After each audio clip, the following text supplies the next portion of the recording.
రాష్ట్ర విభజన జరిగి దశాబ్దం దాటింది. ఎక్కడి సమస్యలు అక్కడే ఉన్నాయి. భవనాల నుంచి నదీ జలాల వరకు పెండింగ్లో ఉన్నాయి.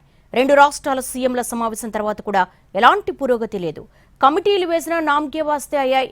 పాతవి పక్కన పెడితే బనకచెర్ల లాంటి కొత్త వివాదాలు తెర మీదకు వస్తున్నాయి. వీటన్నిటికీ పరిష్కారం ఎప్పుడు అనేదే జనం నుంచి వస్తున్న ప్రశ్న. 2014లో ఏపీ తెలంగాణ విభజన జరిగింది. సుమారు 11 ఏళ్లవుతోంది. విభజన తరువాత ఇది మూడో ప్రభుత్వం. అయినా అనేక కీలక సమస్యలు పరిష్కారం కాలేదు. గతేడాది జులైలో చంద్రబాబు, రేవంత్ సమావేశమయ్యారు.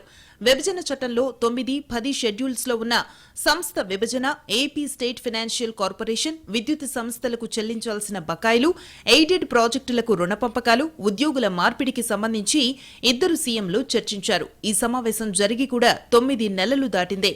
రెండు రాష్ట్రాల ప్రధాన కార్యదర్శులు, 3 అధికారులతో కమిటీ ఏర్పాటు చేశారు. రెండు రాష్ట్రాల మంత్రులతో మరో కమిటీ వేశారు. ఈ రెండు కమిటీల్లో పరిష్కారం కాని సమస్యలపై ఇద్దరు సీఎంల సమక్షంలో చర్చలు జరపాలని నిర్ణయం తీసుకున్నారు.